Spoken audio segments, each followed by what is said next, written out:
Ce podcast a été créé pour et par les Olympiens et offre des insights précieux pour tout le monde qui est passionné par le sport. N'oubliez pas de vous abonner à ce podcast pour rester au courant des nouveaux épisodes ainsi que pour tous les behind the scenes. Bienvenue dans Olympic Minds Unlocked.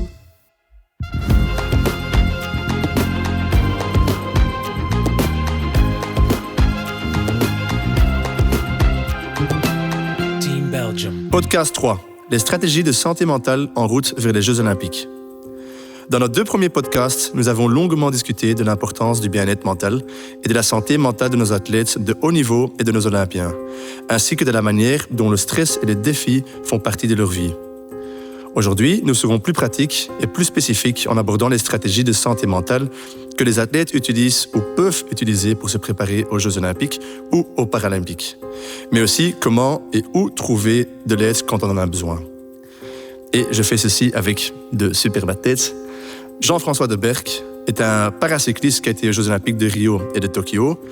À Rio, il a gagné la médaille de bronze en estafette et il a été 4e dans la course. Et à Tokyo, il a terminé 5e dans la course. Alix Jegniers est une hockeyeuse des Red Panthers. Elle a gagné 2 médailles d'argent et une médaille de bronze à la Coupe d'Europe. Elle a terminé 6e au Championnat du Monde et 11e aux Jeux Olympiques de Londres. L'expert du jour est Clara Bewier. Bonjour Clara. Bonjour. Vous allez bien? Très bien, merci. Est-ce que vous pouvez peut-être faire une petite intro de vous-même? Qu'est-ce que vous faites au quotidien ou qu'est-ce que vous faites comme boulot?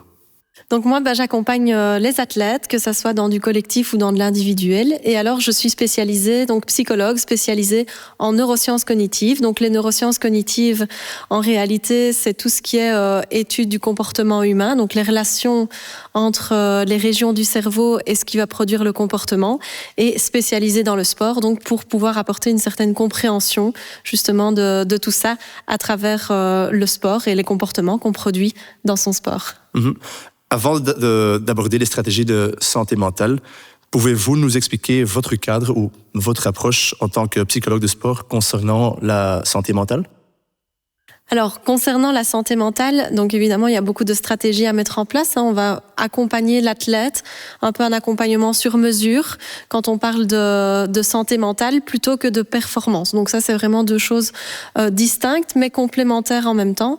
Et donc, dans cette approche, alors, je reçois l'athlète qui va d'abord parler de sa première problématique ou éventuellement qui n'en a pas, mais ça va plutôt être de l'accompagnement. Et à travers ça, on décortique un peu la problématique, on apprend à connaître l'athlète, comment il fonctionne dans tous ses domaines de vie. Et à partir de là, on peut mettre énormément d'outils en place pour pouvoir l'aider et surtout l'accompagner dans les moments les plus compliqués, mais aussi les beaux moments. Il n'y a pas que du compliqué. Oui, Alix, est-ce que tu es occupé avec la santé mentale et c'est quoi pour toi la santé mentale et est-ce que tu es occupé avec ça activement? Mais on a bien évidemment deux psychologues à disposition en équipe nationale. Moi, je suis en équipe nationale depuis maintenant, je dirais 10 ans et on a connu plusieurs psychologues et en effet, donc chacun a eu sa valeur ajoutée et travaille différemment en effet, comme tu le dis. Et ceux qu'on a maintenant nous ont vraiment aidés pour la qualification. Vu que moi, j'avais déjà raté quand même 2 fois les Jeux Olympiques, je pense que c'est une autre approche qu'une petite nouvelle. Et donc voilà, ils m'ont aidé au meilleur possible. Et voilà, on a réussi à se qualifier enfin. Et donc voilà. Et ça, c'est en équipe. Est-ce que personnellement ou individuellement, tu t'es aussi occupé avec ça? Moi, je suis quelqu'un qui est assez...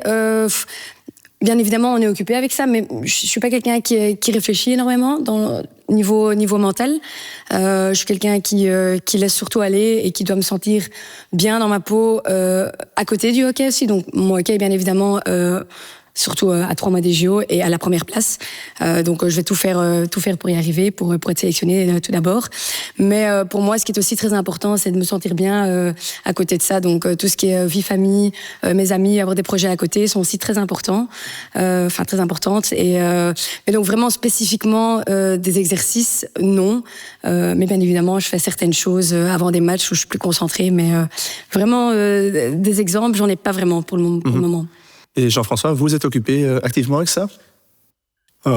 Disons que moi, la différence, c'est que c'est un sport individuel. Donc, dans mon quotidien, je suis seul pour m'entraîner, quoi. Donc, ça veut dire que j'ai une stratégie personnelle qui m'est propre. avec une vision, je veux dire, généralement mes entraînements, c'est une vision à 15 jours, 3 semaines. Et en fait, chaque jour, j'essaie de trouver une motivation pour m'entraîner, mais il n'y a pas vraiment de stratégie, comment dire, théorique pure, quoi. On va dire que c'est empirique, voilà. Oui, quelle sorte de stratégie est-ce qu'on a? Parce que clairement, ils n'ont pas vraiment une stratégie pour employer chaque jour. Quelle stratégie est-ce qu'on connaît? En réalité, ici, si on prend les deux cas qui sont assez différents l'un de l'autre, on a justement un sport individuel et un sport collectif. La première stratégie, finalement, qu'elle utilise est vraiment la bonne, c'est-à-dire qu'elle garde ce côté terre-à-terre, ce côté de personnalité, en fait, il y a l'athlète, mais il y a aussi la personne humaine. Et donc, le fait que tout aille bien, elle garde sa santé mentale sur le côté, en fait, qui va beaucoup peser, je pense, dans sa performance. Ici, au niveau de la motivation, j'ai justement eu l'occasion d'en parler un petit peu plus tôt avec Jean-François. Et il y a beaucoup de stratégies à mettre en place au niveau des outils. Donc, par exemple, on va se créer des étapes. On disait quand une compétition est lointaine, on commence à perdre un peu de motivation dans ses entraînements. On sait plus trop où on en est. C'est un petit peu décousu. Donc là, on va avoir un accompagnement vraiment avec l'athlète où on va lui mettre des sous-objectifs. Donc, on va établir une liste avec lui. Plus l'objectif est clair, plus l'objectif est précis. Mais alors, on va avoir un gros objectif comme les JO, par exemple. Mais alors, en tout ça, on a des sous-objectifs à mettre. Et si tout est confus, dans ce cas-là, en fait, la performance va être confuse. On sait pas vraiment vers où on va. Et donc, là, c'est plus une reprécision avec l'athlète, ce qu'un athlète peut faire, finalement, de lui-même, parce que Jean-François disait qu'il était souvent seul. On fait une liste, on fait une ligne du temps. Et alors, on écrit tout ce qu'on souhaite faire, tout ce qu'on souhaite accomplir avant. Une fois qu'on a cette liste du temps, on va toujours chercher vers l'action. Donc, on se demande, tiens, sous-objectif, je dois arriver à ce stade-là dans ma performance. Donc, je dois faire, 10 entraînements à telle intensité. J'ai pas la motivation d'y aller, mais par contre, j'ai cet objectif précis avec un chiffre. Et donc, si je n'y arrive pas dans un timing précis, là, alors, je serai, entre guillemets, dans l'échec. Et le sportif aime le challenge. Donc, ça va le pousser à mettre des actions en place dans sa vie quotidiennement pour avoir un boost de motivation par rapport à ça. C'est vrai que, on a eu entraînement ce matin et on a eu un meeting avant où ils ont expliqué vraiment le timeline. Et on sait en effet, OK, dans 4 semaines, je me dis, OK, les premières 4 semaines seront passées, où c'est, je pense, des semaines assez physiques. Et c'est vrai que ça aide. Et des fois, quand on voit le but ultime, qui est, maintenant les JO, c'est assez proche, mais je parle plus qu'en septembre. Quand tu vois que les Jeux Olympiques sont que l'été prochain, avant on a le qualif, des fois c'est difficile de rester en effet vraiment motivé et toujours trouver cette envie tous les jours, parce que le sport à haut niveau, c'est très chouette, mais c'est quand même pas évident tous les jours. Enfin, je trouve. Non. On entend aussi souvent parler de la récupération mentale, émotionnelle, sociale. Qu'est-ce que c'est exactement et pourquoi est-ce que c'est si important? Justement, là, on a un cas parfait, je pense, aujourd'hui. Cette récupération mentale, c'est aussi ce qu'on a sur le côté. C'est-à-dire que le sport prend une très grosse partie de la vie de l'athlète. Mais à côté de ça, on a cette identité. On doit être rattaché aussi à ce qu'on est. Bon, même si on a commencé le sport très tôt, on reste un être humain. Et donc, ce repos en dehors va être assez important. Et puis, il y a aussi des périodes de récupération émotionnelle qu'on peut inclure entre les échéances. Donc, entre les compétitions. De nouveau, en fait, c'est là qu'on va pouvoir les inclure quand on a un objectif, un plan d'objectifs et de sous-objectifs bien précis, parce qu'on va pouvoir se permettre, à quel moment est-ce que je vais faire un break? À quel moment est-ce que je vais pouvoir relâcher un petit peu dans mes entraînements? Tandis que quand on accumule comme ça, sans savoir où on va, on sait qu'on a l'objectif et finalement, on essaye de faire le maximum. Et en faisant le maximum, on s'y perd. Et donc ici, cette récupération émotionnelle, récupération au niveau de la santé mentale, je pense qu'elle le fait très bien.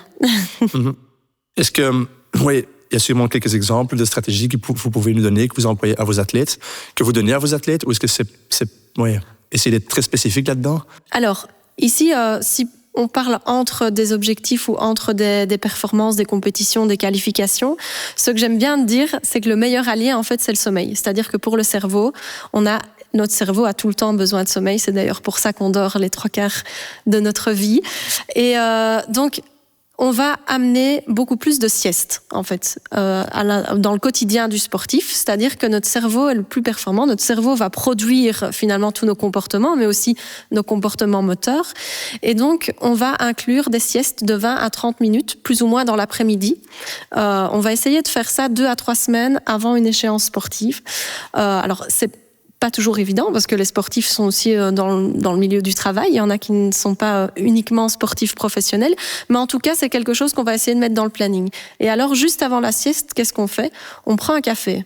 Alors, pourquoi un café ? Parce que le temps que la caféine rentre dans le sang, eh bien, cette sieste va être double booster. On va dire ça comme ça. On va avoir la caféine qui va le réveiller, plus la sieste.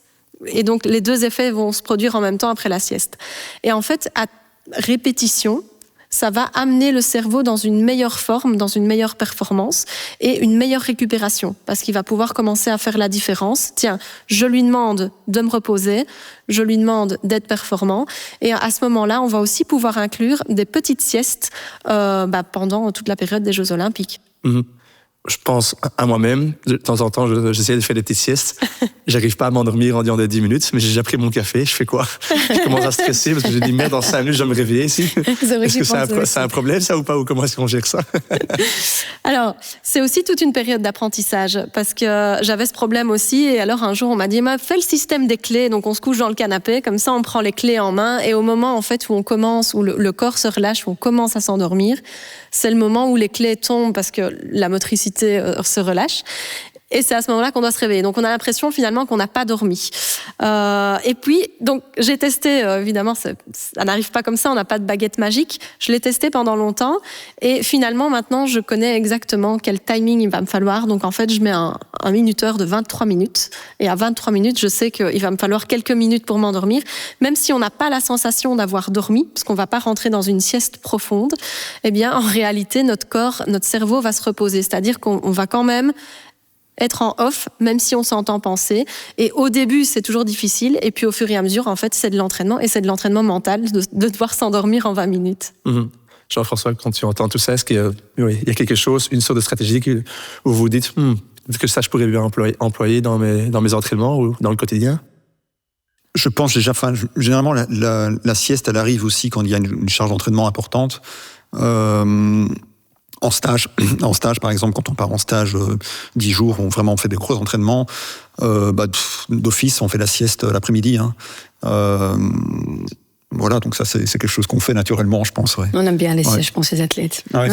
Enfin, moi, en tout cas, aussi. C'est nécessaire. Hein, c'est nécessaire. Surtout à un certain âge, à un moment, on aime bien les siestes. Il y a quelque chose qui revenait en toi, que tu dis, ça, je vais peut-être bien une fois essayer. Oui, non, j'avais déjà entendu la café juste avant la sieste. J'avoue que j'aime bien boire un verre de café, mais j'ai jamais vraiment essayé, enfin, jamais consciemment essayé. Donc, oui, pourquoi pas éventuellement. Oui. Une autre question peut-être pour les athlètes. Est-ce que vous avez déjà des exemples de défis spécifiques dans le sport où vous dites « Waouh, ça j'ai quand même un peu galéré et ça a fait quand même en sorte que ma santé mentale a diminué ».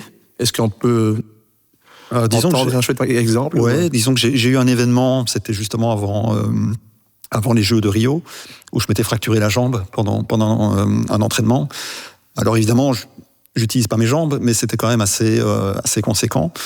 Et je suis resté immobilisé pendant, je dirais 3 mois. Donc j'ai dû m'entraîner sur home trainer, etc. Donc c'est arrivé au mois d'avril, et les Jeux c'était fin août. Donc ça laissait un délai suffisant pour récupérer, etc., s'entraîner et puis être en forme. Mais malgré tout, sur le moment, c'était pas évident. Et comment est-ce que vous avez géré ça alors ? Est-ce que vous avez des gens autour de vous qui savent vous soutenir, ou est-ce que vous préférez faire ça vous-même, ou comment ? Disons, je pense que la première chose, c'est d'appréhender le temps, en fait. Disons que c'est prendre conscience du délai. On sait bien que quand on a une fracture de ce type-là, ça prend 3 mois. En gros, c'est comme ça. Et le fait de l'intégrer, ça aide, quoi. Mmh. Ouais, mais je suppose que mentalement, c'est très difficile. Vous dites, merde, pendant 3 mois, là, je vais quand même avoir difficile. Ouais. Est-ce que vous cherchez de l'aide ailleurs aussi pour faire en sorte que, mentalement, ça fait rebondir ? Non, sur cet événement-là, non. Pas spécialement. Ok. Non. Alix, tu as déjà eu un moment dans ta carrière où tu te dis « Oh waouh, ça a quand même vraiment oui, fait j'en ai mal ». déjà quand même eu plusieurs. Il y en a une, il y a quelques années, j'ai été,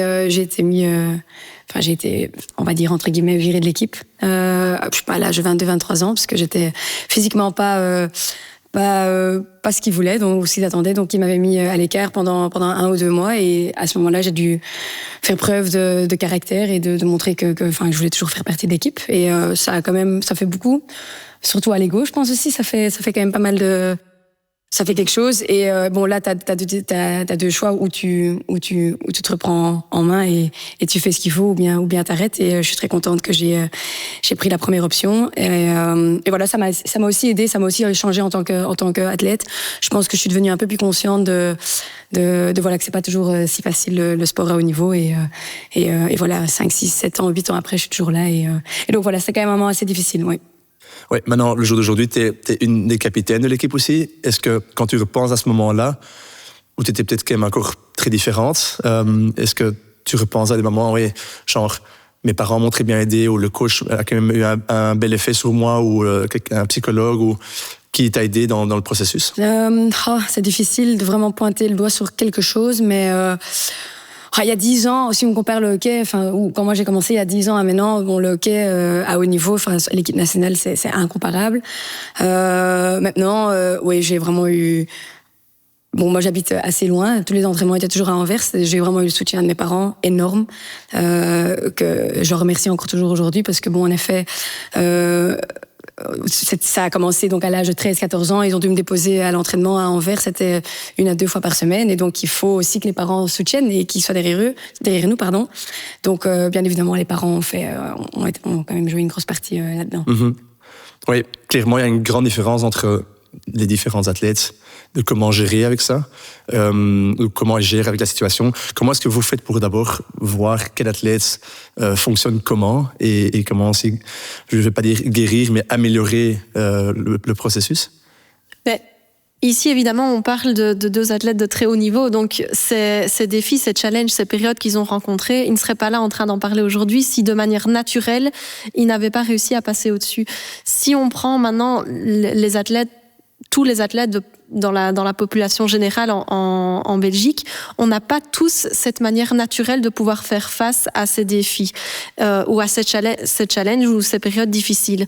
Ici, comme Alix le dit, elle a eu beaucoup de soutien social, et le soutien social est vraiment quelque chose d'extrêmement important pour le sportif. Et dans le soutien social, en réalité, on a l'entourage. On a aussi le coach, mais le coach avec la relation, c'est un petit peu différent. Et on a de plus en plus de demandes, alors c'est ça que ça va être un petit peu déroutant, mais j'ai de plus en plus de demandes de parents qui me demandent en fait de les accompagner pour leur expliquer, tiens, qu'est-ce que je peux faire pour mon athlète, pour mon enfant. Ah, voilà, d'accord, oui. Les parents aussi. Avec l'athlète Non, tout seul, en fait, simplement pour essayer de comprendre, d'accord, d'amener cette compréhension psychologique. Qu'est-ce que je dois utiliser comme mot? Qu'est-ce que je peux faire pour l'aider? Parce que les parents, quand ils sont jeunes, sont au quotidien avec eux. Tandis qu'un psychologue du sport, il va être là peut-être 1 fois par mois. Alors, la deuxième chose aussi, c'est que, un psychologue ne va pas chercher un athlète. On attend finalement que la personne demande notre aide. Et ça, c'est quelque chose qui est particulièrement difficile, parce que souvent, on demande de l'aide quand on en a besoin. Et on oublie finalement d'entraîner son cerveau mentalement à ce qui pourrait se produire. Or, 90% de la vie d'un sportif de haut niveau ont été faits d'échecs. En réalité, si on prend le nombre d'échecs que vous avez vécu par rapport aux victoires, il va être beaucoup plus important. Et on oublie un peu ce rapport. Et c'est vraiment une période, en fait, tout le processus de développement d'un athlète, c'est une période d'inconfort. Et il y a qui aurait envie finalement de vivre une période d'inconfort 90% de sa vie? Donc, on dit qu'il faut être un petit peu sadomaso, hein. Mais d'un autre côté, c'est la réalité des choses, c'est la réalité du terrain. Et il y a beaucoup d'athlètes qui pensent, j'en discutais aussi tout à l'heure, qui pensent qu'il y a un monde idéal. Quand on les voit, ici on les voit assis, on pense qu'il y a un monde idéal. Et en réalité, pas du tout. On vit tous ces périodes d'inconfort. Et donc, on va attendre que l'athlète arrive. Une fois qu'il vit dans cette période d'inconfort, rien que le fait de pouvoir lui transmettre « Ok, tu es dans une normalité, c'est quelque chose de normal, un challenge, un défi », c'est là, justement, c'est comme une compétition, c'est quelque chose qui doit être surmonté et adaptable. Et donc, on va l'aider à s'adapter à sa situation. Ici, si tu es dans le cadre d'une fracture, il y a tout ce qui est retour à la blessure. De nouveau, on va planifier avec l'athlète. Qu'est-ce qui est le plus important? De quoi as-tu besoin? Comment vas-tu pouvoir mettre toutes ces actions en place? Et en fait, on va l'amener à cette autonomie, parce qu'un athlète, finalement, quand il performe, il est toujours seul, enfin, peu importe, n'importe quel être humain est toujours seul avec lui-même, de temps en temps avec une collectivité pour produire une performance, mais on va l'amener à être autonome et à réfléchir comme si c'était son propre coach. Je suis dans une difficulté, qu'est-ce qu'on va lui apprendre à faire? Ok, pourquoi est-ce que je suis dans cette difficulté-là? Qu'est-ce que ça représente pour moi?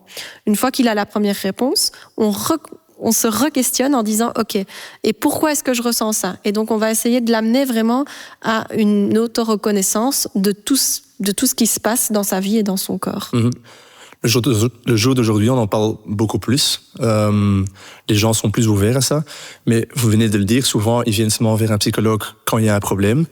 Est-ce que, oui, c'est pas trop tard à ce moment-là? Est-ce qu'il n'y a pas déjà un échec qui s'est passé alors?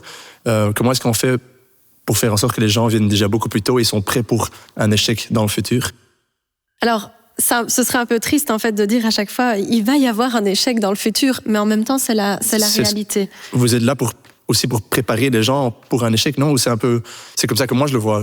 Et en réalité, on va pas les préparer à vivre un échec, on va les préparer à vivre un processus de up and down tout le temps. Et donc, j'aime pas trop le mot échec, plutôt expérience, mais ça, je pense que on va tous être d'accord. Mais il n'est jamais trop tard. Ça, c'est quoi qu'il arrive, il n'est jamais trop tard parce que, ok, on va peut-être pas atteindre l'objectif qu'on souhaitait au départ, et c'est peut-être pour ça qu'on va parler d'échec, mais en réalité, ça va ouvrir des portes à bien d'autres choses. Une plus grande connaissance de soi, on va peut-être se rediriger son fusil d'épaule par rapport aux objectifs, et donc c'est vraiment toute une reclarification, et le processus est vachement intéressant. Mais ça, j'aime bien dire, en fait, peu importe l'âge, il n'est jamais trop tard. Mais c'est bien qu'on puisse commencer à en parler. C'est bien que ça ne soit plus tabou, en fait. Parce que, à un moment donné, c'était tabou. Ça l'est encore un petit peu, on ne va pas se mentir. D'ailleurs, vous-même, vous le disiez, on ne va pas directement chercher de l'aide. Et ici, dans l'accompagnement, ce qu'on a tendance à ne pas voir, c'est que un accompagnement, finalement, c'est du coaching, de l'auto-coaching aussi. Et dans cet accompagnement-là, on va muscler le cerveau. On va l'aider à s'adapter, on va l'aider à faire une gymnastique mentale par rapport à tout ce qu'on vit. Et si on regarde à combien de pourcents est-ce que tu travailles ton sport, à combien de pourcents est-ce que tu travailles ton physique, à combien de pourcents est-ce que tu vas finalement travailler ta récupération, et puis à combien de pourcents tu travailles ton mental. Et là, on a toujours un petit doute au niveau des pourcentages. Ouais, Jean-François, vous l'avez dit, pas nécessairement vous voulez avoir de l'aide, mais si je pense juste pour dans le futur, proactivement être occupé avec un échec ou quelque chose qui peut se passer, et vous entendez Clara parler comme ça, c'est quelque chose qui vous intéresse ou pas vraiment? Non, mais ça m'intéresse toujours, mais ce qu'il y a, c'est que, évidemment, ça fait déjà quelques années que je suis dans le milieu, quoi, depuis 2012, j'ai un statut d'élite. Donc, du coup, j'ai appris un peu à fonctionner seul. Alors, je dis pas que je fonctionne bien, mais voilà, ça fonctionne, quoi. Et donc, mais ça reste toujours intéressant, comme théorie, etc. Bien sûr. Ouais, parce que dans le sport à haut niveau, on parle aussi toujours des petits pourcentages. Hein. Vous n'allez pas être 50% mieux que l'année passée, mais peut-être 1%, peut-être 2%. Et je pense qu'aussi dans le coaching, on va chaque fois chercher des petits pourcentages. Ça peut être intéressant. Oui, non, c'est certain, ça peut être intéressant, mais après, il faut aussi une discipline personnelle enfin, comment dire, il faut arriver à appliquer tout ça aussi au quotidien, et ça, c'est pas toujours évident. Après, je veux dire, le gain éventuel, oui, effectivement, c'est peut-être quelques pourcents. Évidemment, c'est toujours compliqué à chiffrer aussi. Oui, mais voilà, je ne sais pas exactement. Ouais. Ouais, Alex. Oui, c'est pas toujours facile d'appliquer, en effet. Il y a beaucoup de théories, il y a beaucoup de... nous, avec l'équipe nationale, on a travaillé avec plusieurs coachs mentaux, et certains vont mieux à une personne et certains vont mieux à d'autres personnes, et tout le monde a sa manière de travailler, mais oui, c'est surtout alors donner des exemples et alors vas-y, appliquez-le. Et je trouve que c'est aussi difficile de se mettre dans la bulle, de se mettre dans un mode aussi, on dit souvent essayez-le à l'entraînement, mais l'entraînement n'est pas la même chose que pendant un match où c'est important. Par exemple, nous, avec l'équipe nationale, on a beaucoup de mal avec les shootouts. C'est une phase spécifique au hockey et on a toujours raté. Et donc, on a essayé de mentalement se préparer à éventuellement faire un shootout parce que les shootouts viennent à des moments très importants. Et on disait, OK, maintenant, à l'entraînement, on va essayer de se mettre dans la bulle. Mais c'est impossible. Allez, moi, je trouve que c'est impossible de se mettre dans cette bulle et ça, c'est pas toujours facile. Donc voilà. Mais en effet, bien évidemment, chaque petite chose aide, bien évidemment. Mais moi, je trouve que c'est pas toujours facile, en effet, de l'appliquer, quoi. Se mettre dans la bulle, tu veux dire alors, OK, c'est le moment. On va faire semblant ici qu'on est en finale des Jeux Olympiques. Voilà. Il y a plein de supporters autour de nous, il y a plein de bruit. Oui, voilà, exact. Et ça, je trouve que c'est des fois, c'est compliqué. Ouais. Et une autre chose que les gens n'emploient beaucoup, c'est la visualisation. C'est un peu ça aussi. T'as déjà fait ça, que tu es au lit et que tu te visualises et que tu sens en fait la fréquence cardiaque, elle augmente? Ouais, mais oui, c'est toujours. Ça fonctionne un peu alors. Et c'est toujours toujours très positif hein, quand on se visualise. On marque toujours. On marque toujours et on fait toujours la magnifique action. Enfin bon, peu importe, mais oui, bien sûr que c'est bien de rêver, c'est bien de se mettre un peu dans cette situation, mais ouais, ça reste toujours quand même compliqué, je trouve. Ouais, vers les Jeux Olympiques, visualiser, c'est une chose. Est-ce qu'il y a d'autres stratégies que les athlètes savent vraiment employer pour diminuer le stress une fois qu'ils sont au moment suprême? Alors, quoi qu'il arrive, le stress et les émotions, on va les vivre. Donc, la plus grosse erreur qu'on puisse essayer de faire, c'est de s'imaginer qu'on va pouvoir les rejeter finalement ou les bloquer. Donc, c'est pour ça que maintenant, on emploie le terme plutôt gérer le stress. Et c'est évidemment comme elle le disait, chaque psychologue ou chaque coach mental a une approche différente et il y a cette affinité qu'il faut trouver avec l'athlète. Premièrement, et deuxièmement aussi la spécialisation. Moi, je vais parler plutôt en mon nom, en ma spécialisation, et donc avec les neurosciences et grâce aux neurosciences, on va plutôt aller chercher chez moi des outils, des exercices à faire qui n'ont absolument rien à voir finalement avec le sport. Pourquoi ? Simplement parce qu'on a une région dans le cerveau, notre cortex préfrontal, qui doit se muscler, et en fait, on peut le muscler n'importe quand. Et plus on va muscler cette région du cerveau, plus elle va être en lien avec cette région de gestion des émotions. Donc c'est là qu'on va parler de stress. Alors ce que j'aime bien de faire avec mes athlètes, c'est de leur expliquer, tiens, qu'est-ce qui va se passer dans le cerveau ? Et en réalité, notre corps a besoin de stress pour performer. On est extrêmement bien fait. Si on n'a pas du stress, on meurt. Et c'est littéralement, les mots sont vraiment bien trouvés. Et donc, c'est une des régions du cerveau on va devoir muscler et avec certains exercices. Alors les exercices, par exemple, vous attendez dans une salle d'attente et dans cette salle d'attente, vous allez essayer d'entendre tous les bruits. Donc on commence à essayer d'entendre tous les bruits. On essaye d'entendre aussi, par exemple, ce qui se passe dans notre bouche quand on est en train de parler, de réfléchir. Et en fait, on va essayer d'ouvrir tous ces sens. On ouvre cette curiosité, on ouvre cette ouverture d'esprit et ça fait une gymnastique mentale en fait du cerveau. Et vu que ça la gonfle, en fait, on sort un peu du cadre. Justement, on disait, c'est difficile d'inclure des routines et de se mettre complètement dans une routine mentale ou de s'imaginer certaines choses. Et donc là, en fait, on va prendre ces bêtes petits exercices ou quand on est en train de rouler en voiture, gymnastique mentale, on muscle son cortex préfrontal et à côté de ça, du coup, on sait qu'on a déjà un premier impact au niveau du stress. Deuxième chose, au niveau du stress ou finalement de la pression, de l'anxiété qu'on peut dire à ce moment-là, c'est que on va regarder un petit peu, quels sont tous les symptômes de mon stress à moi, parce qu'on a tous des symptômes différents. Je vais pour les poser. Comment est-ce que tu sais que tu stresses ?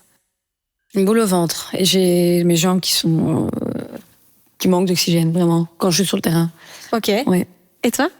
Ouais, je pense que c'est pareil. Hein. Mais je pense que tous tous les sportifs en général, ils ont un peu les mêmes symptômes, je pense. Ah ben on serait bien surpris. Ouais. En fait, non. On a une panoplie. C'est un peu comme si on avait une bibliothèque de symptômes qu'on peut ouvrir.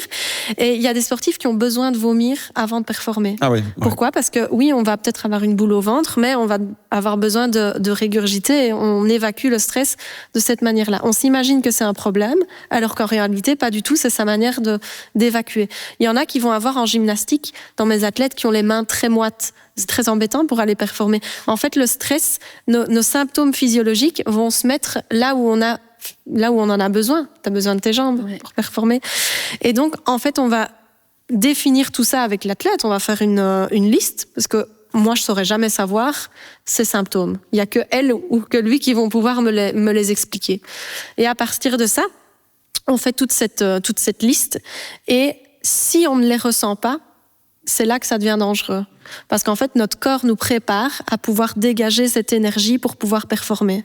C'est la même chose. En fait, le stress, il nous met en mode survie. Et c'est pour ça qu'on a vraiment besoin de tous ces symptômes. Plus on arrive à les reconnaître, plus on va pouvoir les utiliser.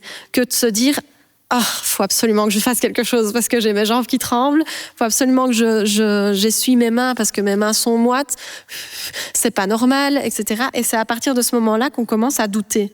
Alors qu'en réalité, on n'a pas besoin de douter, ces symptômes, on les connaît depuis qu'on est né. Est-ce que ces symptômes-là sont alors juste si on a l'impression de vouloir vomir, est-ce qu'on est déjà trop loin? Est-ce qu'on est trop stressé? On n'est pas assez bien préparé? Ou est-ce que c'est quelque chose de normal qui peut se passer dans une grande compétition? C'est tout à fait normal. En fait, ce sont nos symptômes de survie. C'est simplement notre corps et notre cerveau qui nous dit « Attention, une alerte, nous allons devoir produire quelque chose pour survivre, entre guillemets. » C'est quoi la solution alors? Est-ce que tu dois te laisser faire, tu dois effectivement vomir, ou est-ce que tu dois accepter que tu as juste mal au ventre et quel est le...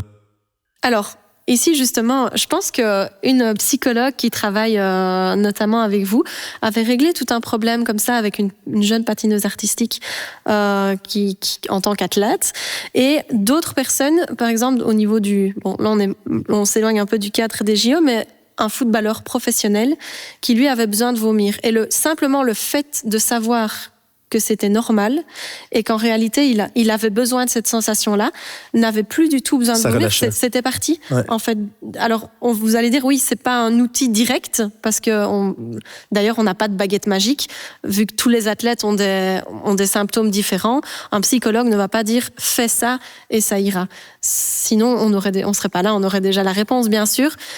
Mais à travers cet outil-là, c'est vraiment dans la communication de comprendre pourquoi et comment je vais pouvoir l'utiliser. Ok, mes jambes, à quel moment je vais pouvoir mettre un geste ou un mot pour pouvoir dégager cette énergie-là. Souvent, on dit, ok, je ressens ça, et puis au premier coup de sifflet, c'est parti, je me concentre, etc. Est-ce que ça a empêché la performance ? Je ne pense pas, du moins pas toujours. Mais sans le savoir, on n'avance pas. Ouais. Tu voulais rajouter quelque chose, Jean-François ? Non, pas du tout. Non, mais disons que avec l'expérience, j'étais aussi arrivé à cette conclusion que finalement, le stress, il est là, et il faut l'accepter, il faut pas forcément chercher à l'annuler, quoi. Enfin, c'est quelque chose qui fait partie de la performance, quoi. En effet, je pense que l'âge joue aussi un grand rôle. Moi, j'étais très stressée à l'âge de 20 ans, où c'est aussi différent, hein. T'as pas envie de décevoir. Et c'est surtout moi, c'était ça le stress que j'avais. T'as pas envie de décevoir, t'as envie de bien jouer. Or que maintenant, alors qu'à l'âge de 30 ans, j'ai plutôt peur de rater, peur de fear of failure, on va dire plutôt. Mais c'est vrai que c'est deux stress différents, et je trouve que l'âge, personnellement, joue aussi un grand rôle. J'ai l'impression que des jeunes dans notre équipe, moi je peux comparer, font plus vite dire oh tout va bien, alors que tu les vois et ça va pas du tout. Enfin, je sais pas si tu as la même chose. Tu dis. Et alors, moi, j'ai 30 ans aujourd'hui et je suis avec Babs qui a le même âge que moi. T'es stressé? Ah oui, toi aussi? Ah oui, moi aussi. Ah bah oui, c'est bien, c'est pas grave. Hein. Et on en parle et voilà, et c'est pas tabou et voilà. Or que j'ai l'impression que c'est un peu une faiblesse, le stress, à un moment, à un certain âge, peut-être, je sais pas. Mais c'est ce que je ressens un peu dans mon équipe, des fois. Je sais pas grave, hein, tu peux dire que tu stresses. Non, mais pas du tout.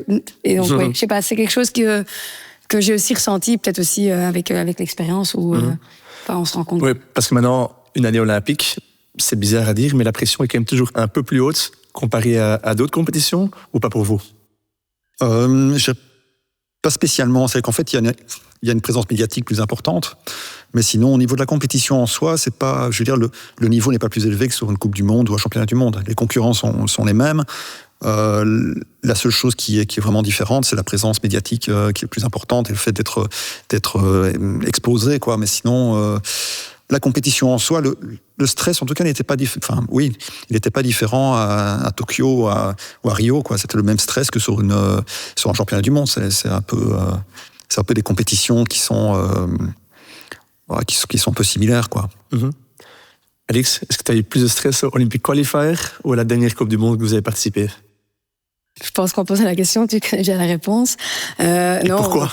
Non, mais en fait, moi j'ai raté 2 fois les JO, 2 fois de suite. J'ai eu la chance de participer en 2012 et oui, 18 ans à 19 ans, t'es très naïf, tu te dis, dans 4 ans on retourne. Et voilà, donc moi depuis 10 ans, 12 ans, j'attends d'enfin pouvoir participer. Et comme je dis, moi j'avais plus de stress de rater. Et là, on l'a enfin fait. Que bizarrement, j'ai même sorti la phrase après le coup de sifflet. J'ai dit, voilà, il n'y aura plus jamais de stress, quoi. Parce qu'on y est enfin. Moi, c'était vraiment, pour des Coupes d'Europe, tu es à la compétition. C'est très bizarre à dire. J'y suis à la compétition. Bien évidemment que tu veux arriver au plus haut possible et tu vas avoir une médaille d'or. Mais moi, c'était vraiment ce manque, tellement ce désir de vouloir participer au JO que j'étais tellement stressée de nouveau rater. J'étais même la veille de notre... J'ai dit, moi, quand même pas, c'est pas possible, impensable. Pour moi, c'était impensable. Mais bon, il y a 4 ans, il y a 8 ans, c'était aussi impensable. Finalement, on l'a pas fait. Donc, moi, c'était surtout ça qui m'a donné tellement de stress, c'est vraiment de rater. Or que maintenant, pour moi, je vais au JO. Enfin, en principe, la sélection d'encre est faite, mais ouais, bizarrement, j'ai pas de stress du tout pour le moment. Peut-être que ça va encore venir, mais j'y suis, quoi. Et je sais qu'on a l'équipe pour et on va performer et on va faire quelque chose de très bien. Donc j'ai énormément confiance dans l'équipe, mais pour moi, c'était vraiment y arriver qui était le plus difficile. Mm-hmm. Parce que le jour d'aujourd'hui, vous êtes, je pense, 4e mondial, si je ne me trompe pas. Vous devez toujours être aux Jeux Olympiques. Étant 4e, vous devez. Et tu parlais de ce fear of failure. Qu'est-ce que ça a quand même pris quelques années aussi? C'est une petite bête qui était toujours dans l'équipe, je pense. Qu'est-ce que l'entourage a fait pour quand même que aussi bien le staff que les joueuses sentaient que cette bête qui est ici, elle doit partir? J'allais dire on n'était plus tellement, mais au fait on était quand même on est déjà quand même quelques-unes on était encore 8, qui sont encore présentes, qui ont raté 2 fois les JO. Donc c'est quand même beaucoup, mais je pense que la manière de travailler, bien évidemment, change. On est devenu plus professionnel et on sent aussi qu'on devient de plus en plus forte. Et comme tu dis, on est 4e mondial, on doit participer. Or qu'il y a 4 ans, on était 10e mondial et on jouait contre les 11e, donc la chance était de 50% de participer et on n'y est pas arrivé. Or que maintenant on était 4e en principe, on devait se qualifier, c'était pas facile entre parenthèses, mais peut-être aussi certaines jeunes qui n'ont pas connu cette expérience de rater les JO, qui nous ont aidés, qui nous ont peut-être entraînés dans leur flow positif et oui, entre nous on se dit c'est pas possible, on va pas le faire 3 fois d'affilée, donc peut-être ça aussi, je sais pas très bien. Mais c'est pas que vous avez vraiment des exercices en équipe, des sortes de workshops ou je sais pas quoi, où vraiment vous avez vraiment travaillé à dire maintenant on est fort, on y va, on va juste gagner. Oui, on a eu, donc maintenant on travaille avec deux personnes, deux Hollandais, entre parenthèses, pas très important, mais oui, ça marche très bien. Avec l'équipe, individuellement, je pense que ça se passe très très bien. Et eux sont surtout mis...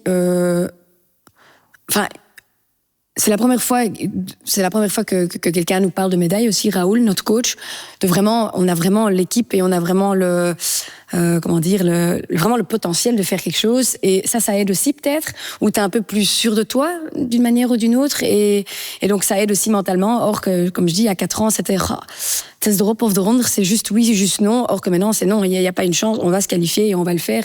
Et on a eu beaucoup de stress parce qu'on a déjà raté les JO, mais au final, on a terminé première et voilà quoi. Et le premier match, entre parenthèses, le premier match aussi, on fait 0-0. Donc les 2 prochains matchs, on doit absolument gagner.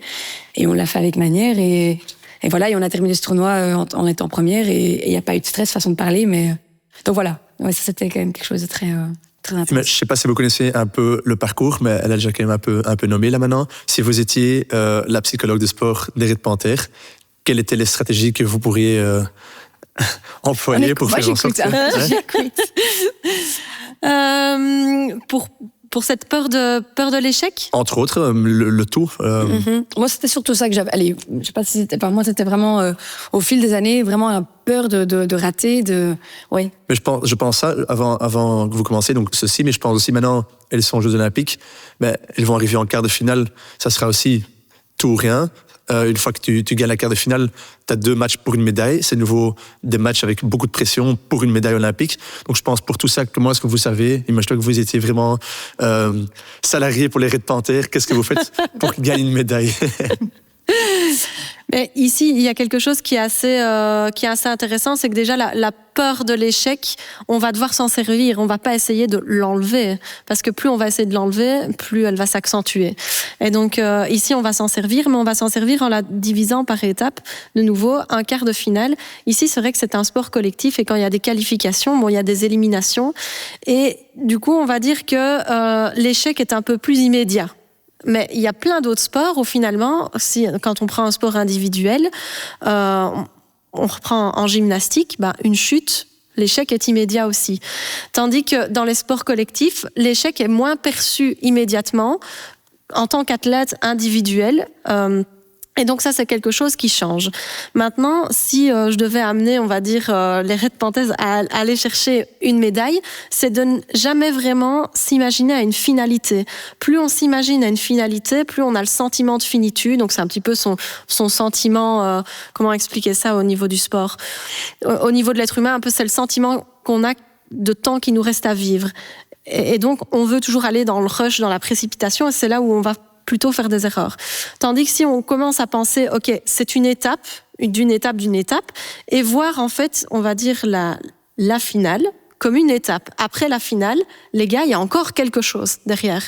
Et donc, on y va parce qu'on adore le challenge. Tandis que si on le voit comme une finalité, alors là, on augmente finalement son sentiment de finitude et on augmente sa capacité à faire des petites erreurs. Donc, si demain, je me dis, je suis satisfaite façon de parler d'un quart de finale, peut-être que c'est dans l'autre sens, justement, de ne pas se satisfaire en se disant c'est notre dernière étape. Oui, donc voilà. Mais donc, si moi, personnellement, je me dis la quart de finale, ça suffit, façon de parler. Voilà, non, on ne s'en satisfait pas. D'accord. On continue. Et d'ailleurs, en fait, c'est quelque chose qui est aussi intéressant rien que dans la vie d'un athlète et post-carrière aussi, parce que ça va arriver, tout le monde y est un petit peu entre guillemets contraint, mais c'est une belle vie aussi, c'est que il y a toujours un après.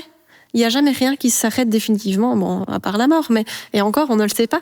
Mais ici, donc, même après les JO, il y a quelque chose derrière.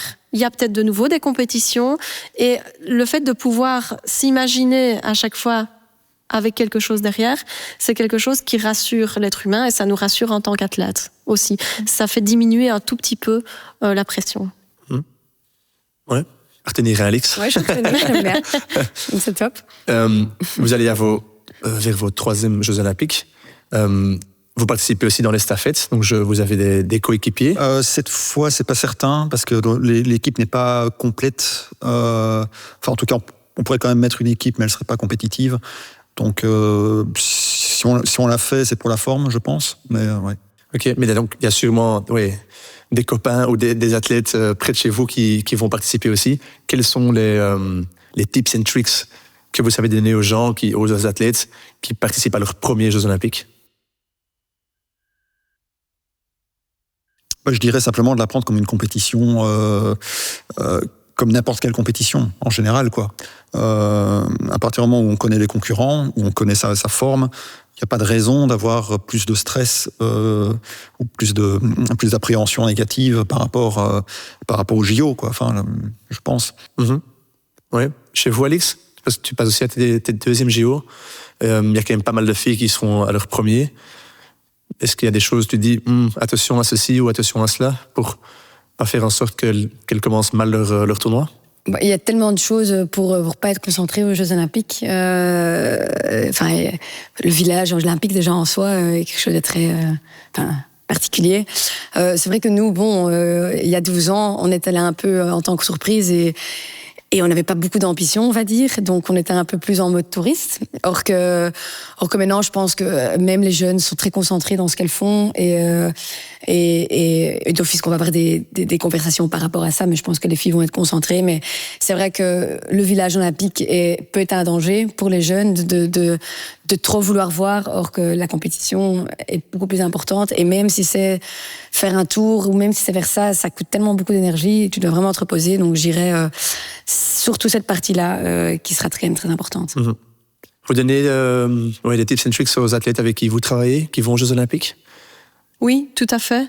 Mais déjà, en fait, exactement comme elle le disait, il y a tellement d'informations en fait sur cette compétition. Il disait qu'est-ce qu'il y a en plus, c'est médiatisé. Mais en réalité, la compétition en elle-même, si on isole la performance, on a déjà l'habitude d'avoir été en compétition avec les athlètes autour de nous. Ce sont les mêmes, pratiquement les mêmes équipes. Il n'y a rien qui sort complètement de l'ordinaire, mis à part tout le cadre, tous les alentours, on va dire.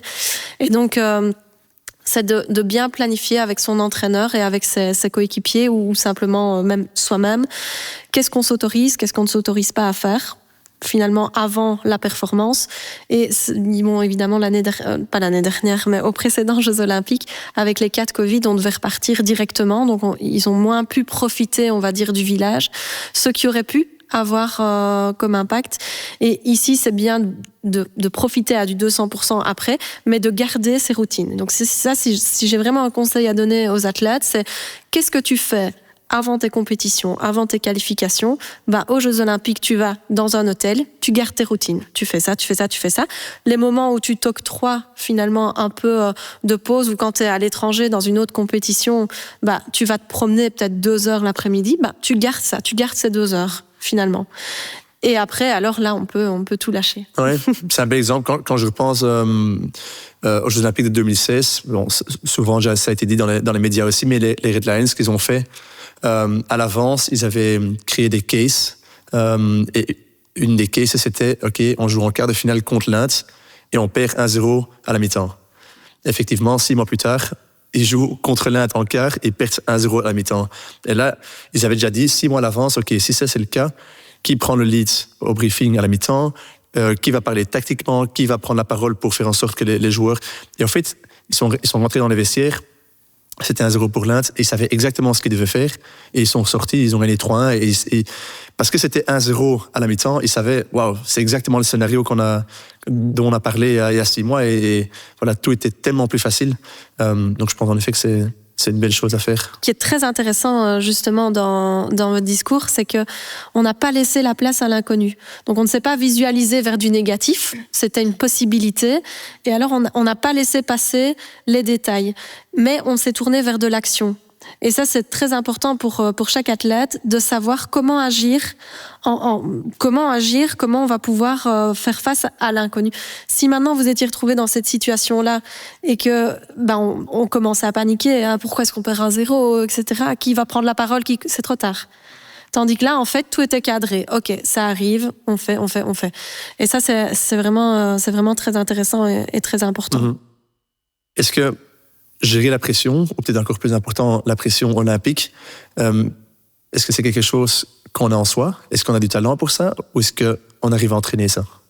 Alors, on a 2 personnes qui ont une capacité naturelle à le faire. Comme elle dit, c'est vrai qu'avec l'âge, on commence... Mais finalement, avec l'âge, pourquoi est-ce qu'on commence à mieux gérer? Parce qu'on a une meilleure compréhension. Et je pense que si on arrive à expliquer et à transmettre toutes ces connaissances-là aux plus jeunes, comme dans l'équipe, hein, finalement, elles s'aident différemment, avec une meilleure compréhension et plus tôt, c'est quelque chose qu'on peut clairement travailler. De toute façon, on ne va pas dire d'une personne « tu es nul pour gérer la pression et toi, tu as une capacité innée et c'est incroyable ». Non, on peut tous apprendre. Ok. Vous ressentez ça aussi de vous-même, que vous parlez il y a 5 ans, il y a 10 ans, que vous gérez ça différemment? Oui, mais disons que le stress est toujours le même avant la compétition, mais c'est simplement la compréhension, effectivement, du mécanisme, de comment ça fonctionne. Et le fait de comprendre, bien finalement, on accepte ce stress et on fait avec. Et comme on disait tout à l'heure, c'est quelque chose qui qui est en vérité bénéfique. Donc ça aide aussi à faire avec, quoi. C'est vraiment grâce aux expériences, grâce à, je vais pas dire la vieillesse, mais on se comprend. Bah, disons que j'ai quand même eu l'occasion de remarquer que finalement, plus le stress était important, et plus la performance était importante aussi. Et que finalement, les compétitions où j'ai pas de stress, ou en tout cas beaucoup moins de stress, bah, finalement, ça se passe moins bien. Donc finalement, le stress, c'est pas mal, quoi. Ouais. Alex, toi, tu as déjà dit que tu es beaucoup plus relax aujourd'hui comparé il y a 12 ans. Mais est-ce que tu sens quand même que tu gères ça différemment, les petits moments de stress? Oui. Il y a 10 ans, en effet, tu avais ce stress. Tu te dis, comment c'est possible? Tu as envie de t'en débarrasser le plus vite possible. Et t'en parles pas non plus autour de toi. Donc, c'est comme j'ai dit, or que maintenant... oui, c'est là. Tu dis coucou, stress, ben voilà, t'en as et tu gères avec. Bon, il y a des fois où moi, ça m'aide pas vraiment. Enfin, c'était plutôt il y a 5-6 ans où c'était vraiment très paralysant. Il y a des moments où j'étais vraiment. Ça restait pendant tout le match, donc c'était quand même un peu plus compliqué. Or que maintenant, en effet, dès que le premier coup de sifflet va, une bonne action, l'équipe va bien, ça se relâche et voilà quoi. C'est un peu. Si t'es stressé, c'est que t'es vraiment. Tu ressens l'enjeu, tu sens l'importance de la compétition ou du match et voilà, et t'es dans ta bulle. Ouais. Oui, puis aussi. Non, vas-y. Je voulais dire simplement que le stress en général, c'est pas une semaine avant, quoi. C'est quelque chose qui arrive comme ça. Disons généralement, enfin, en ce qui me concerne, généralement c'est le matin au réveil. Et plus la compétition approche, et plus le stress monte. Mais c'est pas quelque chose qui est omniprésent pendant des semaines avant la compétition. C'est un truc qui arrive vraiment avant la compète, quoi. Donc simplement pour préciser ça. Donc, ce que je voulais dire ici, en réalité, ce qui change, c'est la perception du stress. C'est ça qui a évolué en fait chez toi. Le stress, comme tu dis, on le ressent toujours. Et chez toi aussi, en fait, la perception du stress est positive. On parle souvent de stress positif, stress négatif. Et en fait, c'est simplement la perception qu'on en a. Parce que il n'y a pas un stress différent. Les mécanismes de notre corps sont exactement les mêmes si on regarde physiologiquement. Et la seule chose qui peut changer, c'est vraiment notre perception, d'où ce qu'on appelle cette gymnastique mentale où on dit entraînement mental pour gérer le stress. Mais parfois, un simple changement de perception peut déjà ouvrir beaucoup de vannes, entre guillemets. Oui, de temps en temps, mentalement, on peut avoir un peu plus difficile. Mais on se réalise peut-être trop tard. Je pense que la première phase, c'est la détection des signaux. Est-ce que tu es quelqu'un qui se connaît assez bien et qui arrive facilement à savoir, je pense quelque chose qui va se passer ici? Oui, moi personnellement, oui. En effet, ça en me levant le matin, ou des fois tu te dis, oula, oui, ça arrive. Et en effet, il faut juste en parler Et moi, j'ai vraiment appris à en parler. J'ai non pas envie de non plus polluer mon équipe en disant j'ai du stress. Donc t'évites d'en parler à tout le monde. Si tu vois qu'il y a une qui est très stressée, bien évidemment, je vais pas lui poser la question, mais je sais il y a certaines personnes à qui je peux les poser, où je peux en parler. Et oui. Mais ça peut être à la maison aussi. Emma Plasgaard, par exemple, nous a expliqué que il y a son coach qui fait peut-être la même blague qu'il fait chaque jour. Et là, elle rigolait pas pendant qu'elle rigole toujours avec la blague. Et là, elle se réalisait, waouh, attends, je crois que je suis fort stressé là. Je vais peut-être changer ici. Mon copain peut des fois me dire que je suis des fois un peu moins agréable. Je suis toujours. Et puis tu l'engueules ou? Non, mais c'est vrai qu'il remarque. Et moi, c'est peut-être quelque chose que je remarque pas toujours, mais je suis plus alors un peu plus asociale, on va dire. Et est-ce que c'est alors est-ce que je suis plus stressée ou je suis plus préoccupée ou plus occupée avec le sport? Ça m'arrive de temps en temps et alors bon, il remarque et puis il sait très bien. Entre temps, il sait un peu comment je réagis à certaines choses. Elle a dit, tu veux parler de certaines choses. Et on a le contact assez facile et on discute plein de choses. Et c'est vrai que des fois, ça peut m'aider aussi. Ouais. Vous vous connaissez bien là-dedans?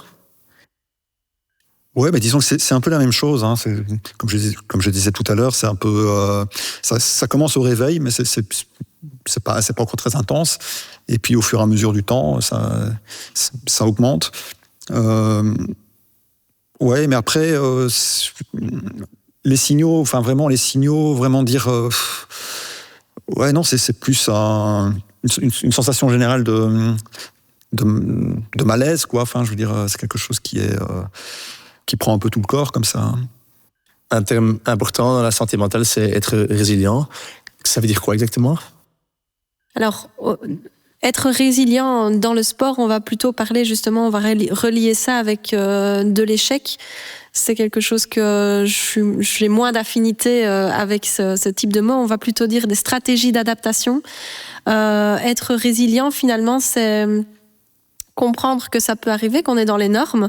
Comme je l'ai dit tout à l'heure, dans la résilience, faire face à l'échec, accepter, c'est un peu, finalement, c'est beaucoup rattaché au développement personnel, qui est un peu tendance en ce moment. Et donc, c'est cette adaptation, accepter l'échec, pouvoir rebondir, pouvoir être patient par rapport à des choses qui ne fonctionnent pas.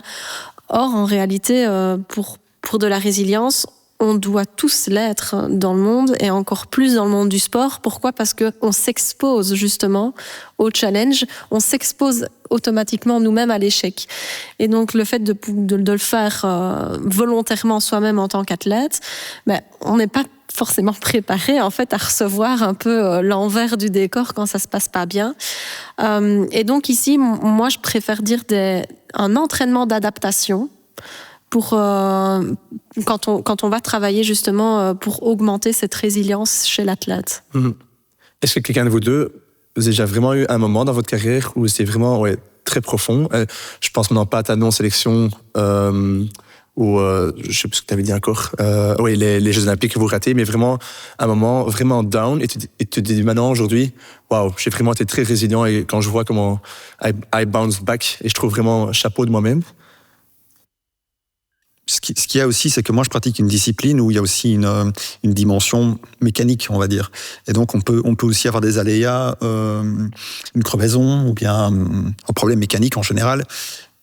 Et donc, ça donne aussi, ça permet aussi de relativiser aussi quand on se présente sur la compétition. On sait qu'on peut pas tout maîtriser non plus. Alors après, des moments comme ça où j'ai dû faire preuve de résilience, je pense qu'il y en a eu plusieurs. Des compétitions où on se prépare vraiment des mois, et puis après on a un problème sur la course.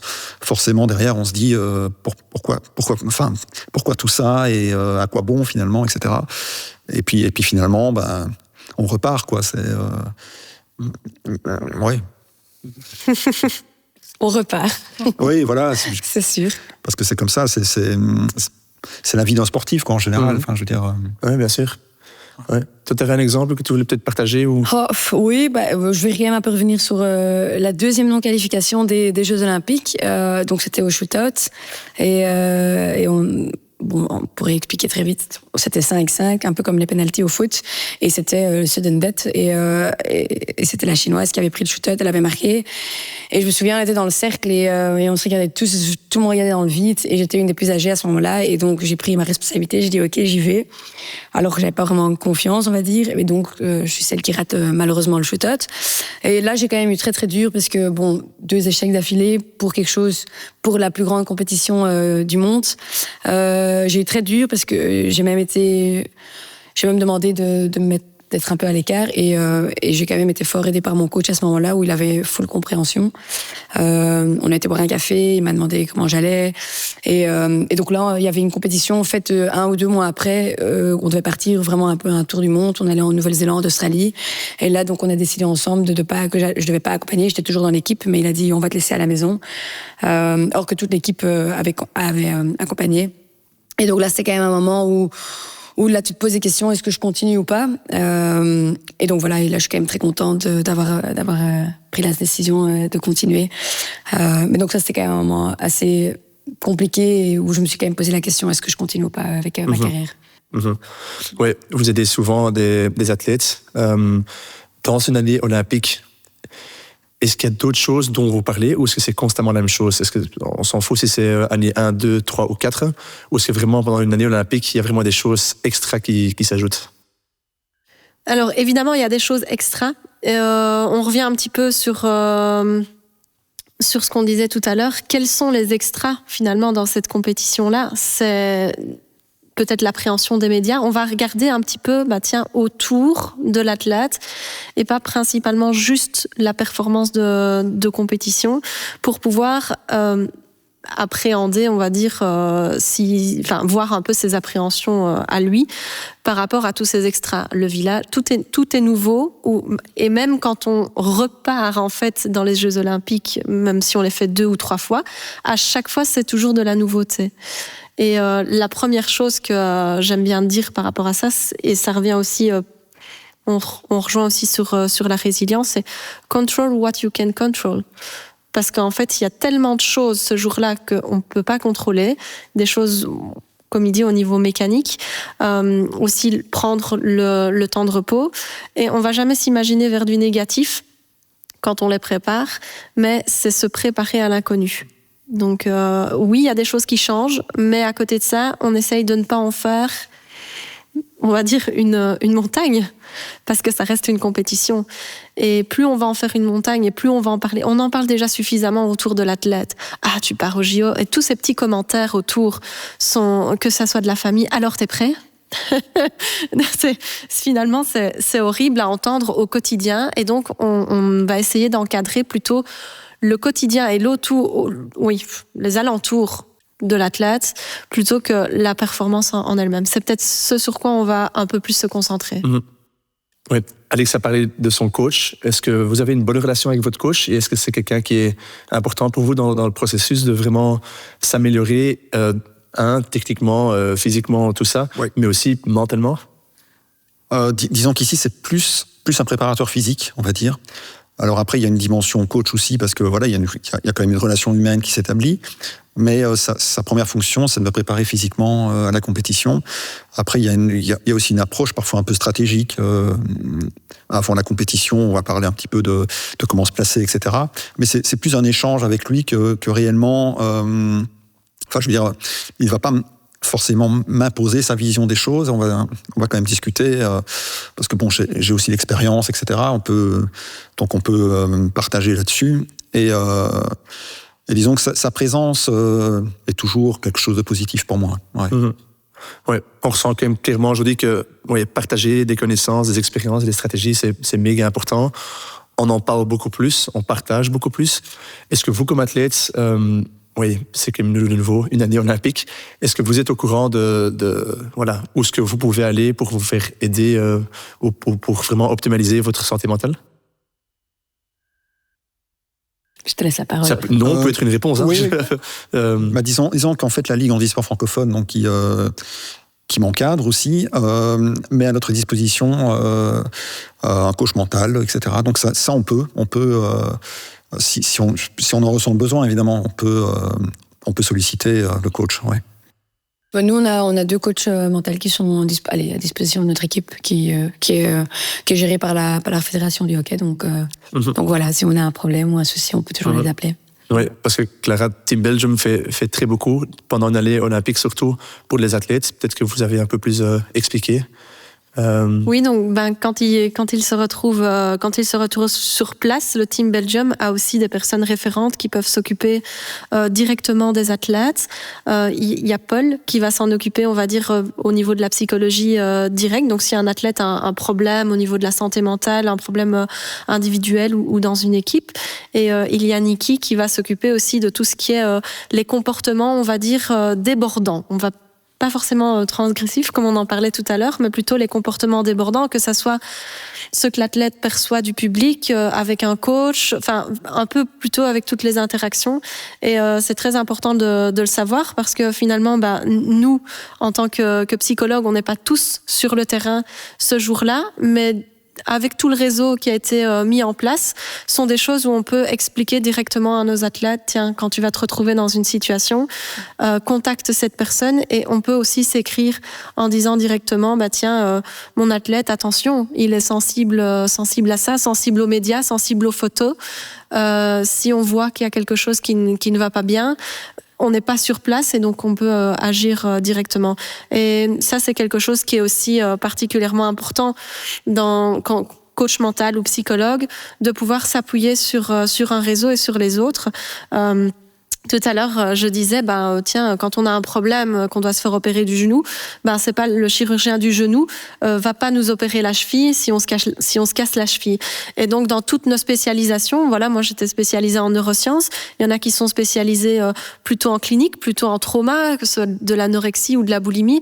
Et donc, on a la possibilité sur des problèmes finalement aigus chez certains sportifs de pouvoir le renvoyer chez une autre personne sans pour autant perdre l'athlète, parce que l'athlète et le psychologue, comme on l'a dit, il y a besoin d'avoir une certaine affinité, mais c'est pas parce qu'on ne va pas perdre l'affinité si on va régler un problème de la vue du sang, si on a tendance à s'évanouir à la vue du sang et qu'on est susceptible de faire une chute en compétition.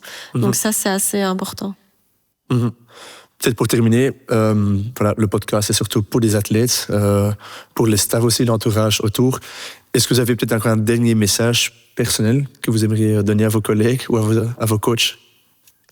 Profiter, j'ai envie de dire. Je pense que carrière, c'est très bête, mais une carrière sportive passe tellement vite et profiter de chaque moment. Mais c'est pas vraiment mental, mais profiter surtout. Mais disons que c'est plus un message qui serait plutôt adressé à l'entourage sportif, c'est-à-dire coach, etc. C'était ça la question. À qui vous voulez, un petit message que vous voulez envoyer dans le monde sportif? Je vais dire, faites du mieux que vous pouvez, puis voilà. Surtout aimer ce qu'on fait aussi, c'est très important. Vous avez un petit message pour terminer, pour clôturer le podcast? Une belle phrase. Je veux un one-liner. Une belle phrase philosophique. Non, j'ai pas de phrase philosophique à dire aujourd'hui. Mais je pense que, quoique, il y a pas vraiment de normes donc il y a pas de normes dans le monde. Et je pense qu'en tant qu'athlète, tout ce qui vous fait du bien vous fera du bien, et vous êtes les seuls à savoir ce qui vous fera du bien. Donc ne restez pas dans les normes, soyez créatifs et créez votre univers. Ça c'est noté. Merci en tous les cas. Merci beaucoup. Je vous souhaite tout le meilleur pour votre préparation envers Paris. La médaille. Yes. Ok. Restez surtout mentalement en forme, et je voudrais aussi remercier Team Belgium qui a rendu ce podcast possible, ainsi qu'au réseau de psychologie du sport de Team Belgium et la commission des athlètes. Merci aux auditeurs aussi pour écouter pendant 3 longs épisodes, et peut-être à la prochaine. Au revoir. Bye bye. Team Belgium.